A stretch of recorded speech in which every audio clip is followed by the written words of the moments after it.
So thank you so much for coming. I'm very excited to talk to you about the biologists in my lab, who I like to think of as DNA detectives. And we use DNA evidence we find in the environment to study fish and wildlife populations in California. So if I walked up to a random person on the street and asked them what they thought about, or their first thought when I said DNA detective, it would probably be this. But when I hear DNA detective, I think of this.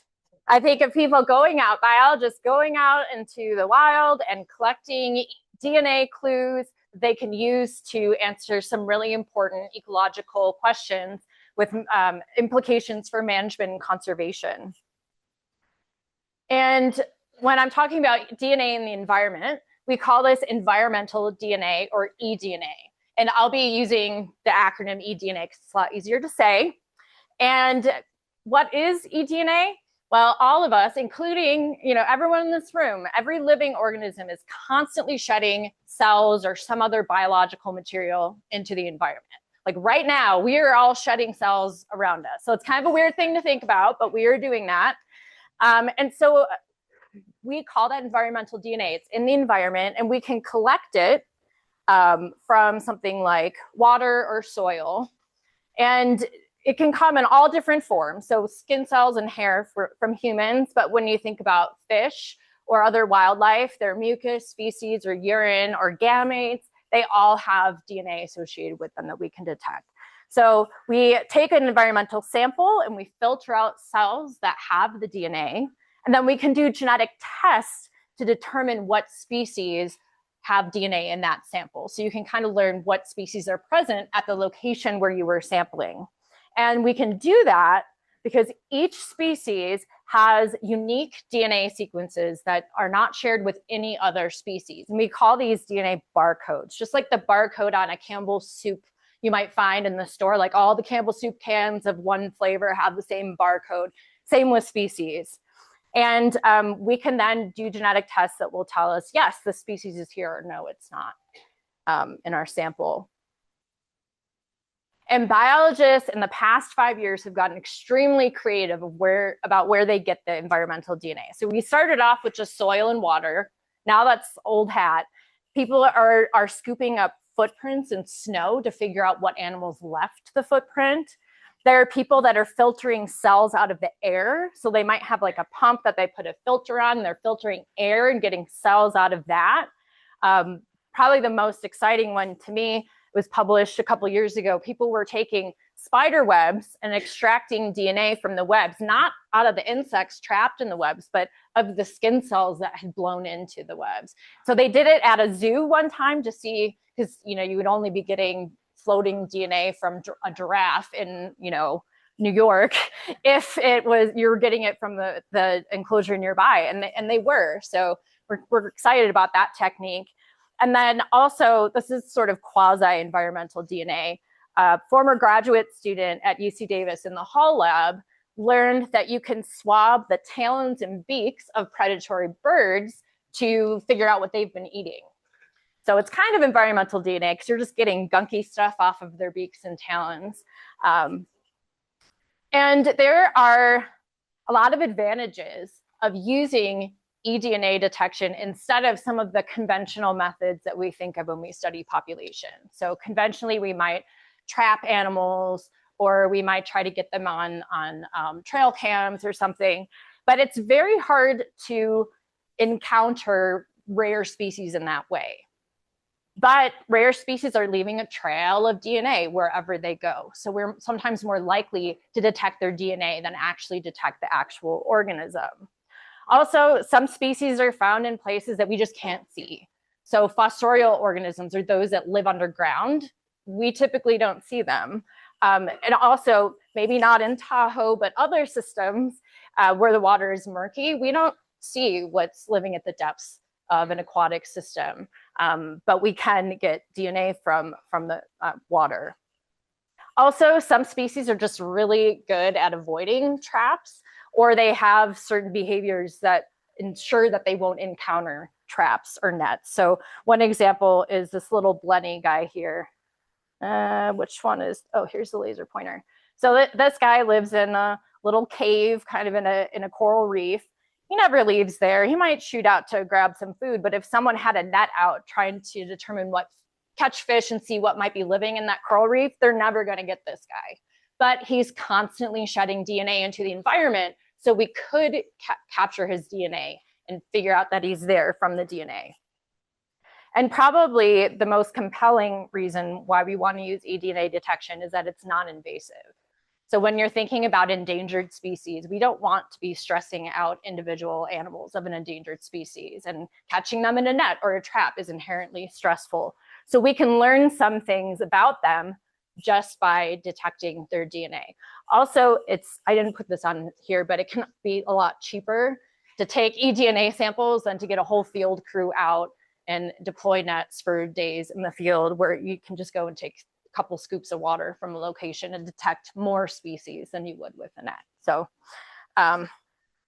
but every sampling method has its limitations. So eDNA can't do everything. So I wanted to do, or have a slide describing some of the limitations, because when this technology first developed, people got really excited and thought you can solve like all the problems. You could learn everything about fish and wildlife populations using eDNA, and that's not strictly true. So one thing to consider is that eDNA can be moved around. So I work a lot in the San Francisco Bay Delta, and we have tides moving DNA around. So we have to keep that in mind when we're interpreting our detections. And then, of course, in a stream or something, DNA is going to be moving downstream with the current. Another one to consider is that a predator could eat something at location A and then move to location B and poop at location B, leaving the DNA of its prey at location B, but that prey animal was never actually there itself. So that's another thing that we have to keep in mind when we're sampling. We also can't learn personal characteristics of the organisms that we detect with eDNA. So we can't know the age or the sex or the size. And for certain questions, that information is really important. So there's going to be certain scientific questions that are going to require actually capturing animals to answer. eDNA kind of tells you how many organisms are present at a site, because you could assume that if you have a lot of DNA that's detected of an animal, there's probably a lot of that animal at a location, but you can't get an actual number. And sometimes that actual number is important. And then a challenge that my lab grapples with a lot, working in the Bay Delta and now occasionally working in swamps, is that there can be organic compounds in certain environmental samples that can interfere with some of the genetic analyses that we do. So my lab manager, who is right here, and our collaborator from California Department of Water Resources right here are ferrying a eDNA sampler through a swamp where they're trying to sample for nutria eDNA. So nutria is like a muskrat kind of, except more ridiculous looking with super long orange teeth. And they're invasive in the Central Valley, and they're starting to move into the Bay Delta, and they like burrow into levees, so it's real bad. But anyway, this water is really not ideal to get eDNA out of because of all of the vegetation, detritus, and organic compounds that are in it. So we're really struggling with that. So there are methods to deal with that, but in some systems, you just aren't going to do well with eDNA. But all of this aside, there are a lot of scientists using eDNA detection, including scientists in my lab. So it really is an exciting new technology for us. And going on with the DNA detective theme, what are the kinds of cases that we can investigate with eDNA? So you could take a sample at a location and ask, what species live here? Do communities change over time and space? You could sample in one location at different seasons of the year to see if different species are present at different times. Or you could sample, say, along the length of a stream to see if the organisms at different points in the stream are different or if they're the same. What is a species eating? So you can collect poop samples from the environment or swab parts of an animal's body to see what they have been eating. Has an invasive species entered an area? And this is a really big use of eDNA. And actually, it's the first use case when eDNA technology was first developed. It was to track the invasion of carp into the Great Lakes system and the Mississippi River system. And it's really good because when invasive species get into an area at first, it's just a few individuals. So they're rare. So they're often detected by their DNA before they're encountered by people in their sampling. Are organisms infected with pathogens? There are some pathogens that you can detect from an environmental sample or just from swabbing an animal. I have a student who has developed a genetic test for the chytrid fungus that is killing frogs and toads in North America. And so just from the swab, she can determine if the animal is infected or not. So solving these cases can help us further management and conservation efforts throughout California. And my lab is full of DNA detectives. All of the people on the screen have used eDNA detection in some form or fashion in their research. And I can't talk about all of the really great work that they're doing, but I've highlighted 3 different cases that we'll discuss. So first, we're going to talk about using eDNA in the San Francisco Bay Delta to see what fishes are using restored tidal wetlands. Then we're going to talk about a Lake Tahoe project that is just getting started in the lab, where we're trying to figure out the best ways to detect eDNA of invasive species that we have here in Lake Tahoe. And then finally, I'm going to talk about how CRISPR can be used in the field to detect the DNA of rare and invasive species. Okay, so some key background for the first 2 cases. There are 2 different ways to sample and detect eDNA. And one is by doing a single species test. So remember I mentioned those barcodes that are specific to individual species. So you can do a test that will detect DNA of a single barcode. So one test tells you if one species is present. But you can also do a multi-species approach called eDNA metabarcoding. And in that approach, we're doing one test, but we're detecting many different species at one time. So in this example here, we have this little pristine wilderness area here, and all of these animals are going to be interacting with the soil and the water in this environment.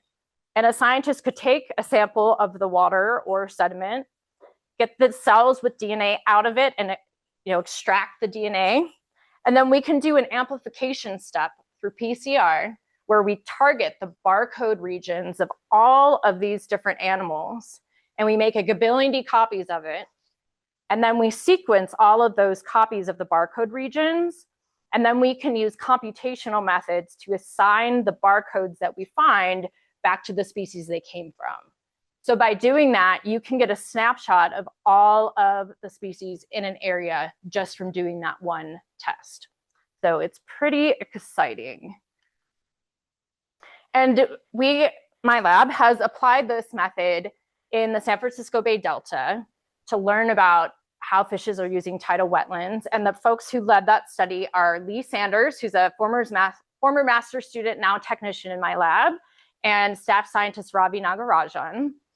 And the reason why we're interested in this is because the Bay Delta has been significantly altered ecologically by the State Water Project and the Central Valley Project, which are the programs that bring water from the South Delta down through the Central Valley and to farmers in the Central Valley and to cities in Southern California.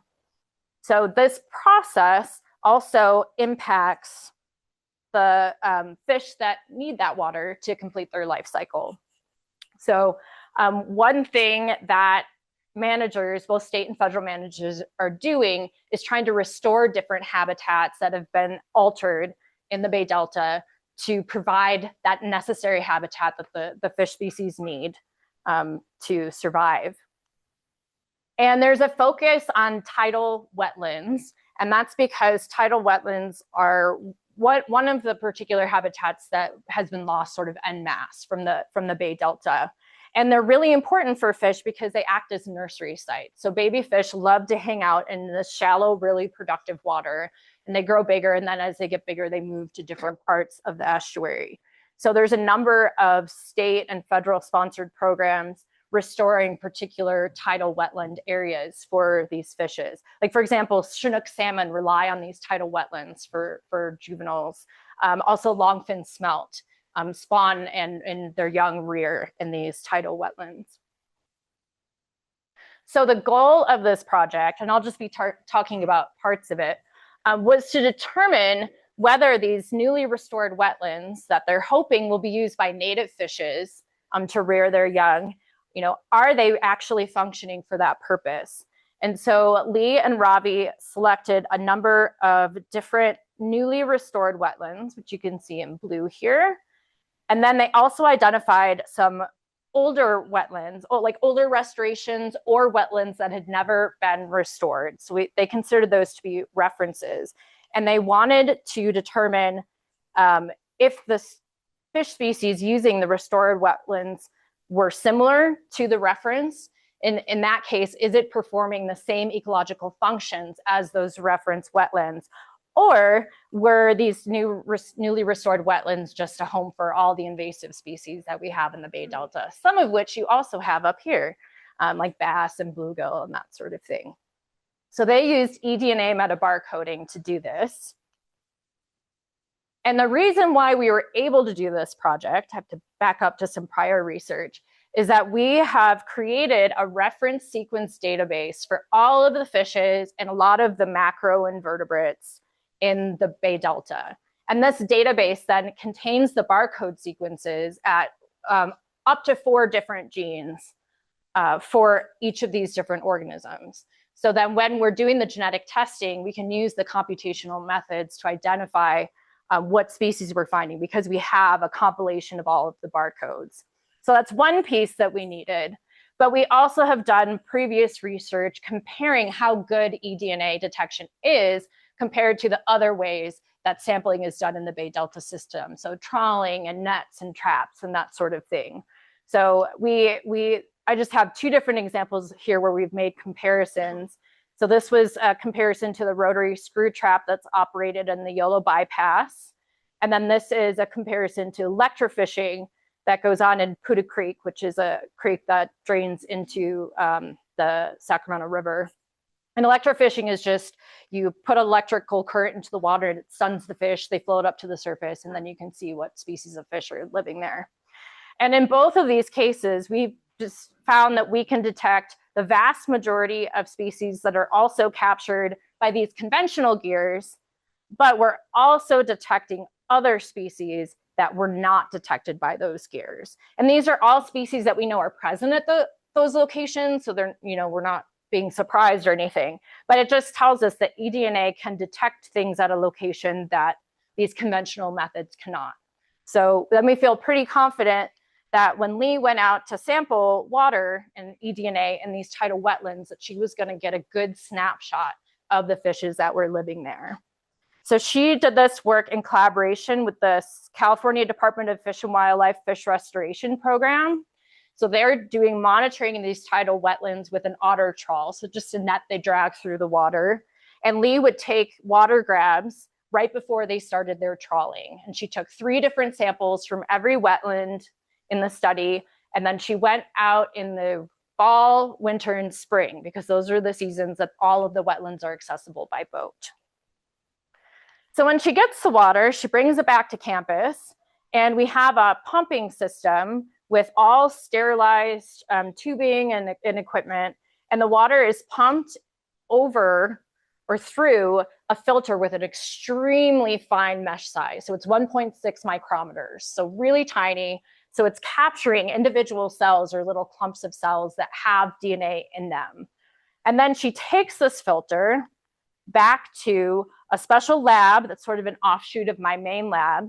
This is our clean lab environment. And when this was set up in 2018, my students and staff just bleached the crap out of it, from ceiling tiles all the way down to the ground. All DNA in there was annihilated. And anytime we have issues with like someone from facilities coming in and violating our, ignoring all of our please don't come in here signs, they go through the whole process again. But the point is that when you're dealing with eDNA, there's so few copies that you're going to have from each species on your filter. It's very easy to contaminate it with DNA that could be coming from other parts of my lab. So we're very careful about how we handle the filters.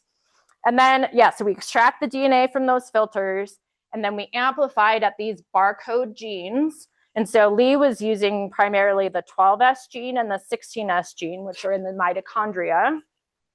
And then we sequence the results of the PCR, and we use the computational methods to assign them back onto those barcodes. And I'm just going to go over a subset of her results. So she used these two different genes, the 12S and the 16S, and we found that most of the species in these wetlands could be detected by both barcodes, but there were a number that could only be detected by one.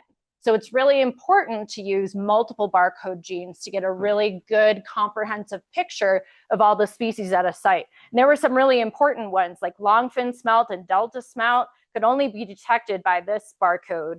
And because these are both endangered species, they're actually really important to be able to detect. And same with the 12S. These are 3 different native species, because here or in the Bay Delta, these guys are actually native.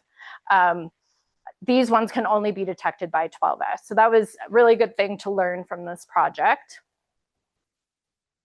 And then this is a really busy slide, but I'm going to walk you through it. So this is an example of some of the results that Lee got using the 16S gene from sampling that she did in the winter. So early March was considered winter. And this is 3 different samples here from the reference site for this group of wetlands. And these are the more recently restored ones, so 3 samples. And then the different colors correspond to different species. And I know that you're not going to be able to read all of these, and that's okay. And then the proportion of color in each row corresponds to the number of DNA sequences, like the amount of sequences of that particular species barcode that we detected. So one thing that I wanted to point out is that I've labeled them now by N for native or I for invasive. So we do see both in the reference and the restored wetlands a lot of native species. Like we've got some native sculpins. The pink here is Sacramento splittail, which is native. We've got Sacramento pike minnow. And then this, I didn't label it, but this pink here is the endangered longfin smelts. We were super excited that we saw that longfin smelt were using these wetlands because they were one of the species that the restoration was targeting. But you can see that in the more recently restored wetlands, there does appear to be a greater proportion of invasive species. So that was kind of interesting. And here's another example of Liberty Island, which is a reference. And this is our most recently restored site. It was breached in 2023, so just recently restored. And you do see that it has the native split tail here, but it has a lot of invasive carp and goldfish. And you can see that in the reference too, but we're concluding just preliminarily that when a site is first breached, that it is the invasive species that are getting there first. But it does look that like over time, native species are then colonizing the wetlands. So what did we learn? Yay, native fishes are using these restored wetlands. So it is a good investment to restore these habitats. It's having the impact that we're hoping. The newer restored sites had more invasive species, as I mentioned. And we're thinking that eDNA might be a good means to sample in dry years or in the summer. So the fish restoration program doesn't sample in summer because they can't access the wetlands in their boat. But you could still get to the shores of the wetlands. And then in dry years, like the 2023 was coming off of that 2022 drought. These are photos that Lee took on sampling days where they went out, and the water was so shallow and there was just so much dead vegetation, the boat couldn't get into the wetlands. But she could take an eDNA sample. So eDNA is a nice complementary method that can allow for monitoring when boat access is impossible. Okay, so I'm going to switch to the second case, which brings us back here to Lake Tahoe. And you've probably seen this graphic before. Lake Tahoe, just like the Bay Delta, has a number of invasive species, many of which were intentionally introduced a long time ago.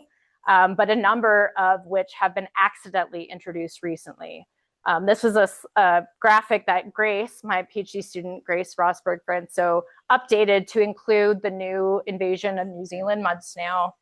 And she also included the golden mussel that thankfully is not here in Lake Tahoe, but is moving very rapidly through the State Water Project and is expanding through the South Delta in the Bay Delta system.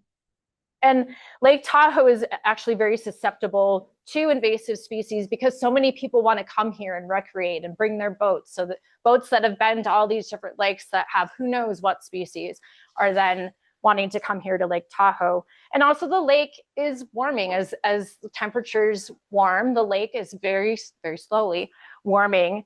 But we're seeing in alpine lakes and high elevation lakes around the world that they're just more invasible. So different invasive species that couldn't live in those lakes before because they were too cold now can survive in those lakes. So this is not just a problem with Lake Tahoe, but high elevation lakes around the world.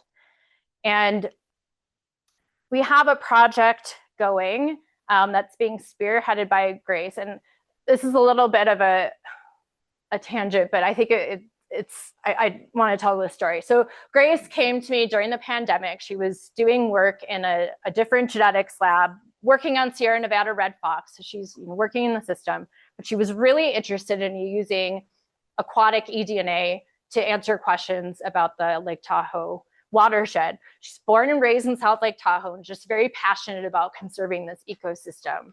We didn't have funding or anything. I was like, okay, you're really excited. You're really good. You can join the lab.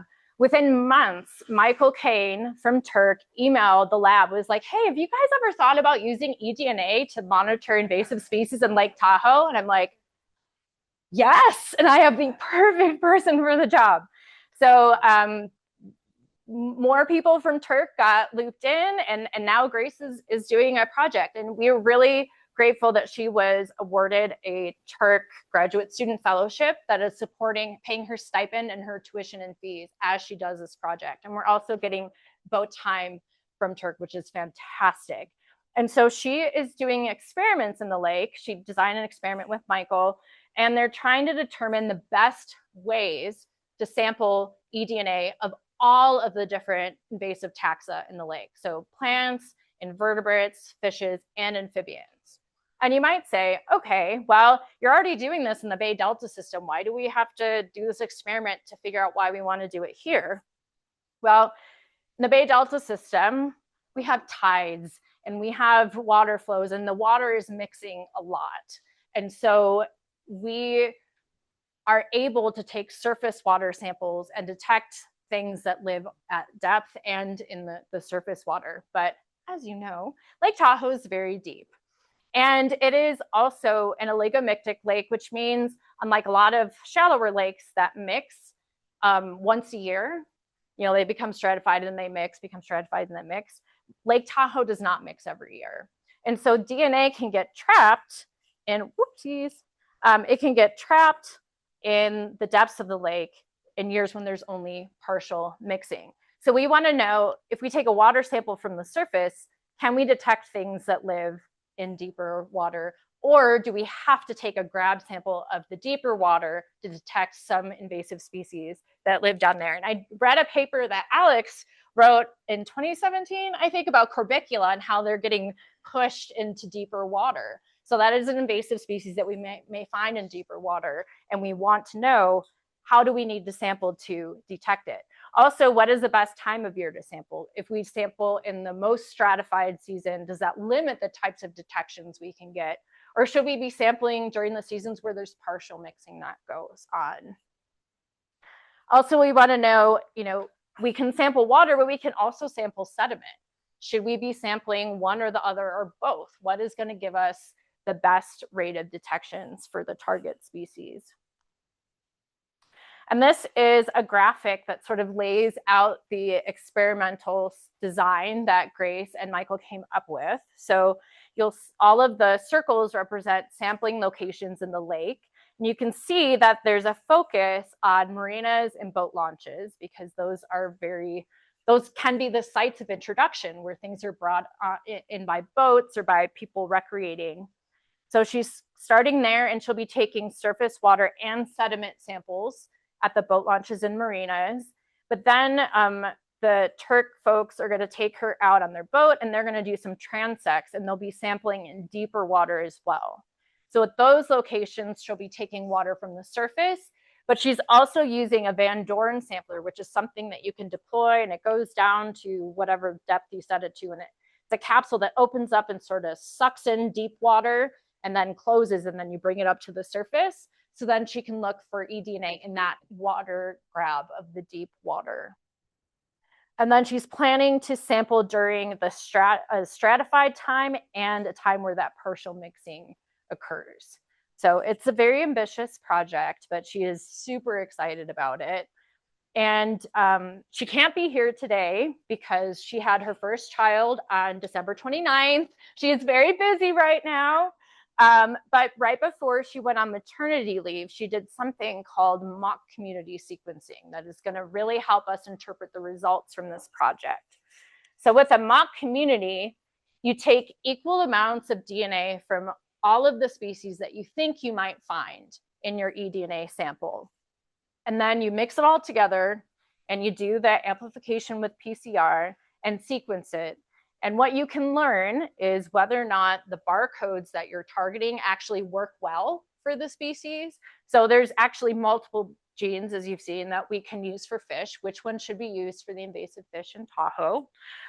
Also, it can let you know if some species barcodes sequence better than others. So if you went to, if for example, bullfrog barcodes for some reason, because of the sequence of DNA they have, sequence really, really well, you could end up with 80% of your sequences from a sample being bullfrog. Doesn't mean that there's a gazillion bullfrogs at that location if it's just a technical artifact of the PCR, the sequencing with their DNA. So this allows us to interpret our results when we have this sort of baseline information from the mock community.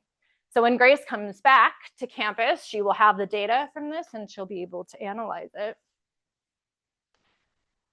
So just to recap, what we can learn is where we should be sampling to detect different invasive species, not only geographically throughout the lake, but also in the water column, what time of year is best to sample, and whether we should be using water or sediment in the near shore, since they tried some way to sample sediment at depth and it did not work. And I can't remember for the life of me what equipment they used, but it looks like benthic sediment is not going to be feasible.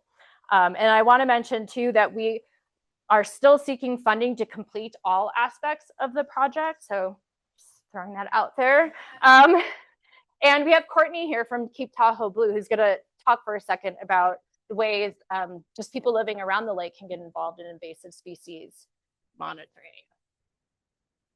Thanks so much. Hi, everyone. I'm Courtney. I'm the engagement manager with Keep Tahoe Blue. We are the environmental nonprofit who's been protecting Lake Tahoe since 1957. And I just wanted to give a quick plug here about our really exciting platform where you can all contribute and become citizen scientists. Who's heard of Citizen Science Tahoe? A lot of folks in this room. That is awesome. Citizen Science Tahoe is the hub for surveying. If you are a citizen scientist, if you live here at the lake, if you're just visiting, you can report things like aquatic invasive species, algae, snowfall, which, you know, hopefully we get some here soon. But yeah, I just encourage you all to submit surveys. It's really helpful for us, Turk, and Desert Research Institute, who are all part of this platform, to be able to utilize that data. So please check it out. I have some information as you're leaving this talk today at the tables out front. So stop by and say hi. Awesome. Thank you. All right, I'm going to try not to break it this time. Okay. I think that's on there-ish. Oh, it's not on there very well. No, it didn't. I'm just going to hold it. I'm just going to hold it. Clearly, it is not meant for me. Okay. Is this okay, guys, if I hold it? Okay, cool. So now we're going to move on to something that's a little bit out there, but it's super exciting. So we've been talking about multi-species detection. We're actually going to be talking about single species detection. So it seems like I'm downgrading here, but I promise you I'm not. We're going to talk about a cool genetic testing platform called Sherlock, which uses CRISPR enzymes to detect rare and invasive species. So how many of you have heard of CRISPR-Cas9? Okay, a lot of you. So that's the enzyme that is used in genome editing. It's now even being used in human health to help people who have genetic diseases like sickle cell anemia. So Sherlock uses CRISPR-Cas13, and it has a lot of similarities to CRISPR-Cas9. So it has a guide RNA that you program to find a target gene in a sample, and the guide RNA kind of connects the Cas enzyme to your target. But it has two important differences. So Cas9 cuts DNA, and Sherlock's Cas13 cuts RNA. So when we're using eDNA and we're doing a Sherlock test, we have to convert that DNA to RNA. So that's one difference. But the main and most important difference is that Cas9 is a single cutting enzyme. So it gets guided to its target by the guide RNA, and it makes one cut in the target DNA, and then scientists have DNA that they can then insert in the break and all that stuff. So Cas13 is a little bit more rowdy. When it gets to its target gene in the RNA, it makes that first cut, but then it just starts cutting up everything. So we call it collateral cleavage, and it's just cutting up all the RNA around it. So we can exploit that in our test if we put some reporter RNA that has a fluorescent dye on it that only fluoresces when the reporter is cut. We can then look for a fluorescent signal in our test. If we see it, that means our target is in the reaction. If we don't see it, then we know our target is not in the reaction. And one of my students has come up with a really great analogy here that Cas13 is like a bounty hunter, and the guide RNA is like the wanted poster that you give to the bounty hunter, and the bounty hunter goes off with its weapon and goes to find whoever it's trying to arrest. But I want to mention too that this work started in my lab in 2018 when Dr. Melinda Bearwald was a project scientist in my lab. She is now at the Department of Water Resources, but we've kept a very close collaboration. So all of the Sherlock work going on in my lab is in close collaboration with DWR. And then this work was spearheaded by a former lab manager, Alicia Goodlaw, and then my current lab manager, Emily Funk, who you saw clambering through the swamp earlier. And the first Sherlock test we developed was to tell apart federally listed smelt species from the invasive Wakasagi that lives in the Bay Delta. So they look pretty similar at the adult stage. They look even more similar at the larval stage. And even trained scientists were having, sorry, I'm not pulling this in front of my face, I'm just noticing. Even trained scientists had a hard time telling them apart. And so we developed a test where actually they just swabbed the outside of the fish and put the mucus in the Sherlock test. And we compared it to quantitative PCR, which at that time was sort of the gold standard, the best, most sensitive way to detect what a species was. And our Sherlock test is much more sensitive in this case than the quantitative PCR, and it gives us a result a lot earlier. So things just kind of ballooned from there for our Sherlock research. But what's exciting about Sherlock, aside from the fact that it's faster than qPCR, the instruments that it uses are far less expensive, and I'll be talking about that in a minute. It can be done by non-experts. So right now we have field technicians from the Fish and Wildlife Service, people not trained in genetics, who are using the Sherlock assay to tell apart these smelt species. And it can also be done in the field because the instruments that they use are portable.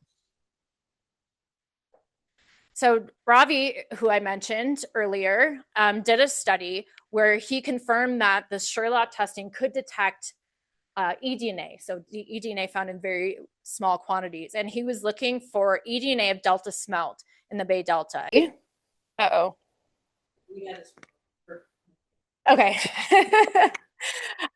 We're now developing a Sherlock test that can test for zebra mussels and quagga mussels.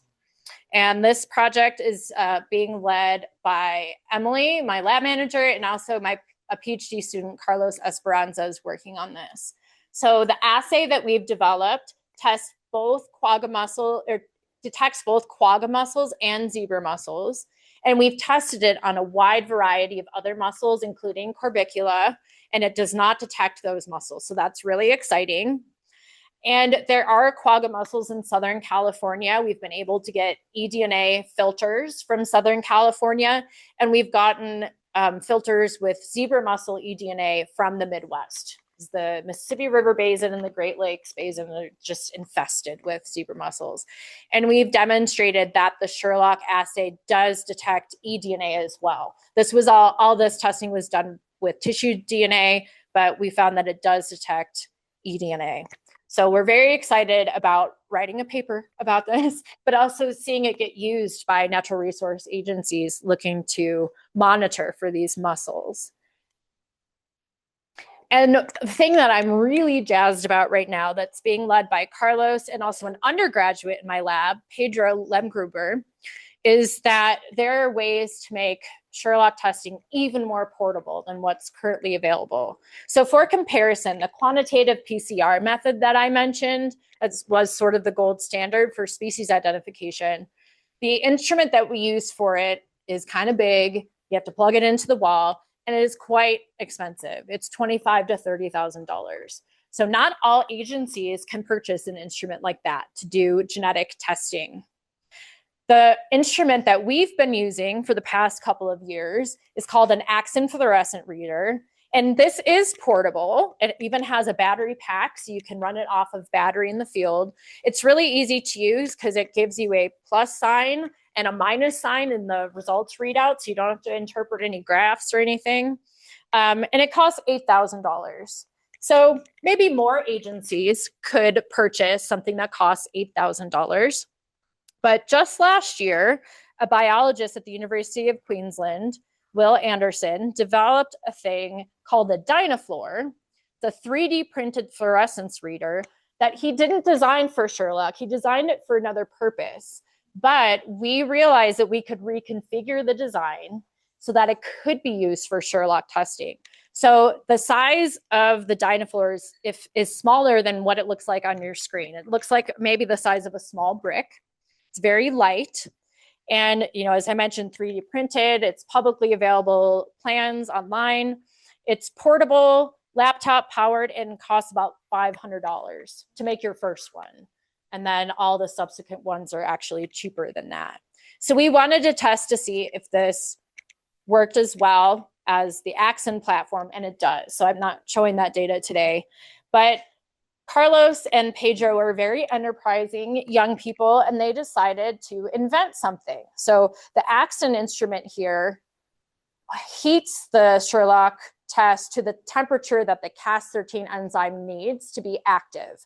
The Dynafluor is just a fluorescence reader. It doesn't have the capability to heat things. So they invented a portable heat block, and they're calling it SureBlock. And they have a little graphic for it that has like little fish in it that I don't have a copy of, unfortunately. So it's in the early stages. This is the current prototype. And this is the design that they have for the functional first version of it. They're going to get 3D printed, but it's Arduino controlled.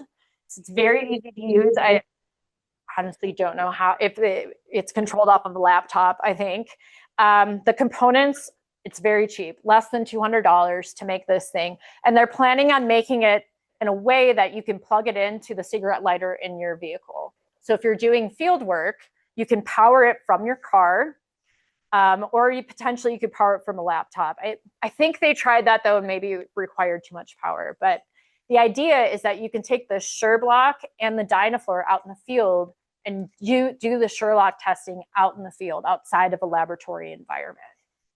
So one potential application, and so we did test Sherlock tests where they were incubated in the SureBlock, and then we looked for the fluorescence on the Dynafluor, and they give us the same results as that Axon instrument, just as sensitive, just as accurate. So we're very excited about this. And we're now collaborating with some folks from University of British Columbia who are trying to develop new ways to do monitoring for zebra and quagga mussels to keep them out of the lakes in British Columbia. So far, knock on wood, there are no zebra or quagga mussels in their lakes, and they want to keep it that way. And so they're very curious about whether Sherlock could be used at boat inspection stations. Essentially, can you swab a boat and detect if you have veligers or larvae, baby mussels on your boat, because those cannot be detected by visual inspection. And they have a single canine inspector for the entire province. So that's not super efficient right now. So this project starts in April, and we're gonna see if this works. And if it does, I'm hopeful that this type of screening can then be done in other locations, potentially even here in Lake Tahoe, to keep mussels like Dresetid mussels and also golden mussels out of lakes that are so far pristine, pristine-ish. Don't have those mussels at least in them. So stay tuned for the results of this project. Danielle's actually coming down to UC Davis in April to get trained on how to do the Sherlock. So we're really excited about that. And I just want to stop to acknowledge our funding sources for this work: the Delta Stewardship Council, Department of Water Resources, the Bureau of Reclamation, and then of course Turk is very generously supporting Grace in her study and providing us boat time for her study.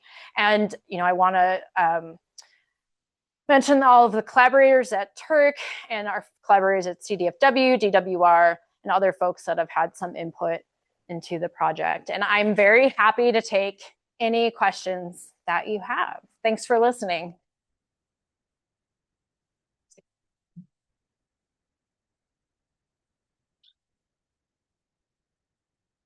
Yes.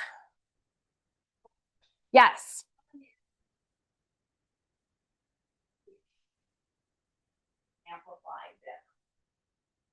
Got it. Yeah. Mm-hmm.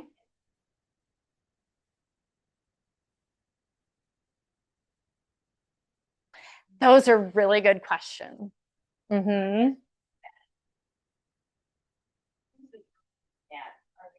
How do they distinguish among class and animal and insect? Yes, those are really good questions. So the first question was for the folks on Zoom, what causes this technical bias that can get you where you have a ton of DNA from one animal that doesn't reflect their abundance at a location. And I didn't go into the nitty gritty of the metabarcoding, but for that we use universal primers for the PCR. So they're primers that are a little bit more generous in where they will bind around a barcode region than what we would typically use for a single species test. So it could be that what is maybe a squishy kind of binding for a PCR for a lot of species is actually very specific for one species. So then you would end up getting more copies being amplified for a particular species. And the other question is, what if you detect something novel? So that actually happens a lot. So we have our ideas of what are present in the system, but we're focusing on particular taxa. And I can speak most to the Bay Delta and Puda Creek, but with our fish barcodes, we're also detecting beavers, bats, turtles, tuna. That happened in one of the Bay Delta samples. We think someone was eating a tuna sandwich, and it got, because clearly they're not using tidal wetlands, but this is what you have to think about with eDNA, because it's so easy to get that contamination. And there are some species that are just poorly known. So I have a student who's collecting eDNA samples from vernal pools in the Central Valley. And there are a lot of copepods and cladostrans that we know they're copepods and cladostrans. Do we know the exact species? No. And so we might only have sequences. Okay, so one thing I'll say, like, we do not have a reference sequence database for every copepod that lives anywhere, right? So if we get a sequence where we don't know what it is, we can blast it or search it against a giant public repository using the functions called BLAST.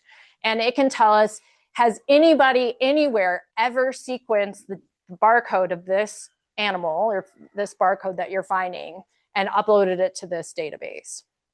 A lot of times we may only get to the genus level or the family level with stuff like copepods or beetles or something like that. And that's the advantage of having a specific database, is that if you do have a voucher specimen, you can sequence it and add their barcode to the database and you can get to the species level. But sometimes we can look at something and think it's one species, it's actually another species, especially when you're dealing with vernal pool fairy shrimps and copepods and little tiny things that are hard to look at. So yeah, you and then you. What's the most impactful thing, like common people like us, that you've been able to use? Oh, the eDNA? Oh, good question. Well, So new that we had a Reuters film crew come out a couple years ago during the pandemic to film us using our Sherlock tests for salmon. We have tests that detect whether or not a Chinook salmon is present, so that's a species level test, but we also have developed a test that's specific to the different runs. So we have one test that tells us if a particular salmon is a late migrating fish, one that tells us if it's an early migrating fish.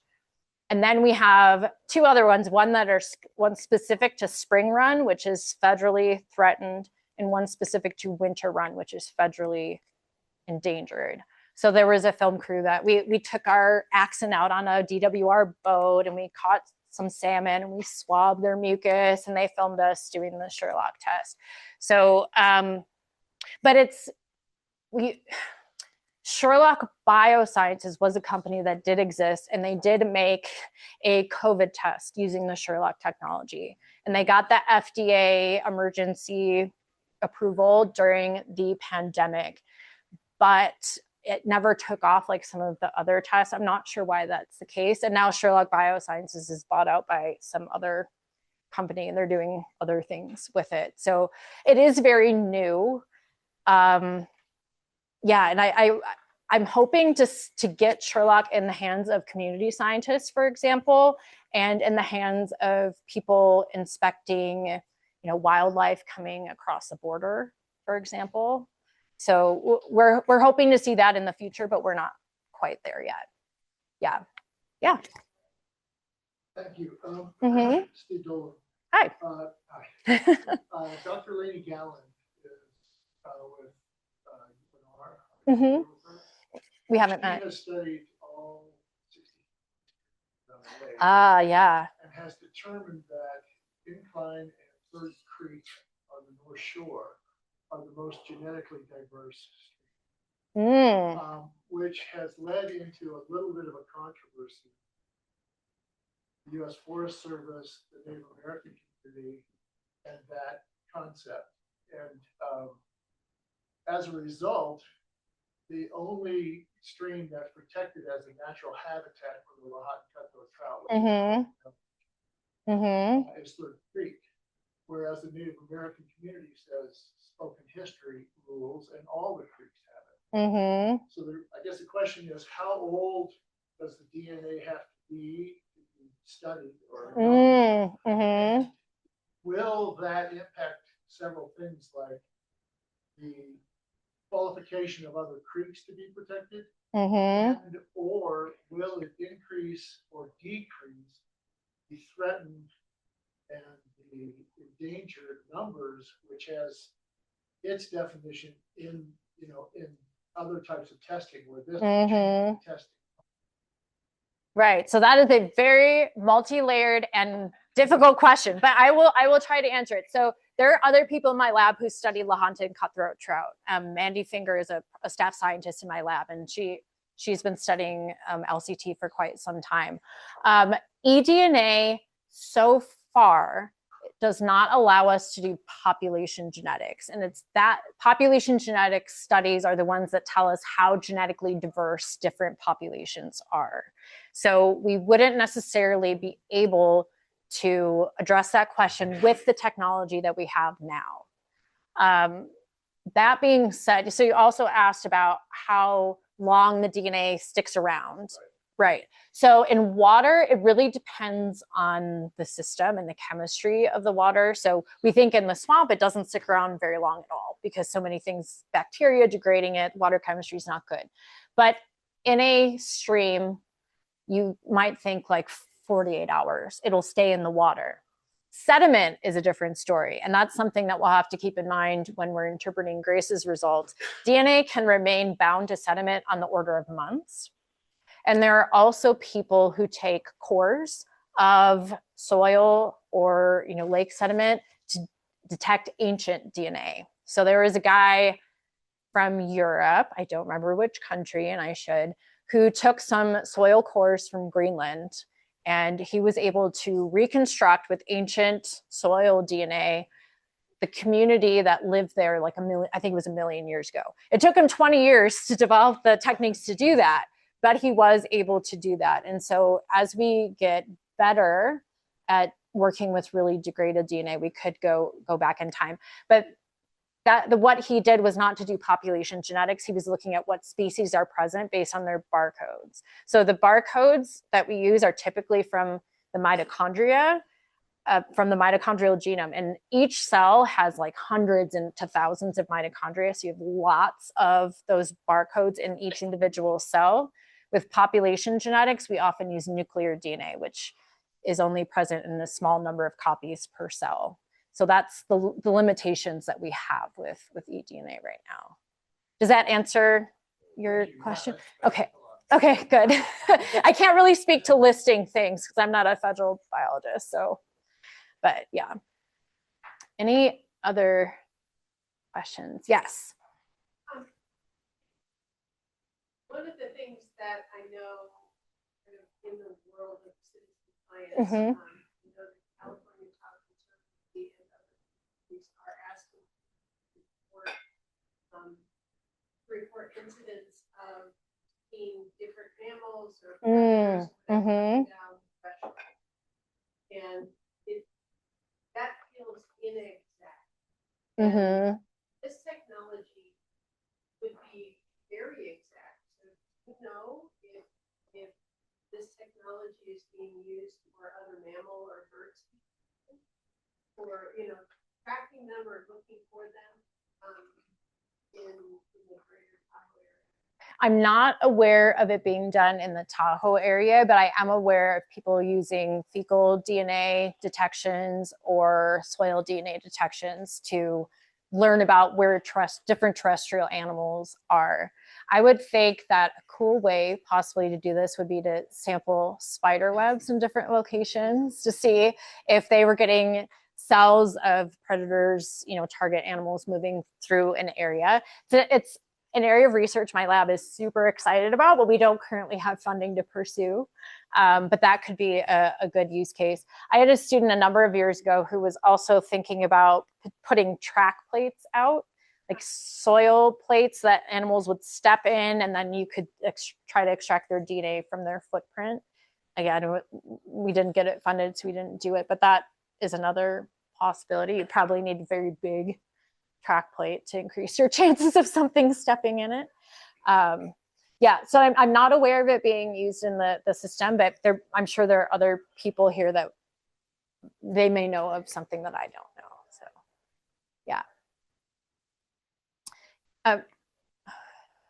Over here first. You talked about either taking a sample of the sediment and the water. Mm-hmm. You oftentimes take both and then make a comparison. And there's any variation between the two, or is one just together like identification? Right. We haven't done this before. This will be our first time comparing water and sediment at a location. So this was Grace's idea to compare them. We've always been steering ourselves away from sediment just because a lot of the questions we answer, we want to know if there's an organism present at a location at a particular time point. And with the DNA lasting in the sediment for months, that will tell you it was here at some point. It could be here now. It could be gone, but it was here a couple months ago. And that's something that we'll have to take into account when we are interpreting Grace's results. The water is more definitive, for temporally definitive, yes, because the DNA breaks down faster. So if you detect it at a location, you know that recently that animal has been there, or its predator pooped there. You also have to think about the movement of eDNA. Yeah.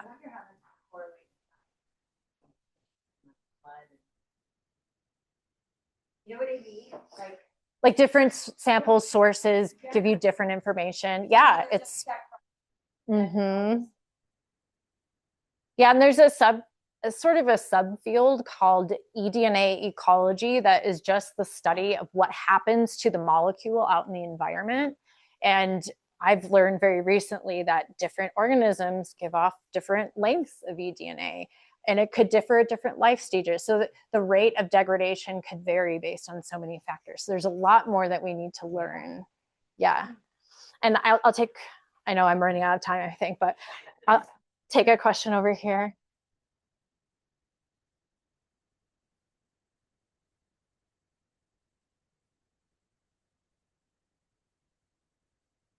Right. Yeah. So slightly different methods are used, because with water, so the question was, how does the DNA extraction differ when you have a water sample or when you have a soil sample? So for the water sample, we filter the water through that really fine mesh filter. For the soil, we just kind of bash it up, and we use different chemicals that help get the DNA out of the soil. And we can use centrifuges to get the soil separated from the DNA. Yeah. And there's different kits that you can buy that have all the things that you need in it to do the extractions for both types of samples. Yeah. How much time do we have? I love answering questions, but I realize you guys have other things to do. Okay. Oh my gosh. That's a really hard question. What am I most excited about? Yeah, no, I'm really excited about the dinoflora and the Sherblock. We've been talking with WWF, World Wildlife Fund, about ways that these technologies could be brought to countries that don't have a very strong scientific infrastructure. So they have a particular thing that they might want us to do in Namibia, for example, and they don't have, like, wildlife enforcement folks don't have big labs at their stations, just like we have it in North America. So putting these tools in the hands of people who could really benefit from them is something that I'm really excited about. Yeah.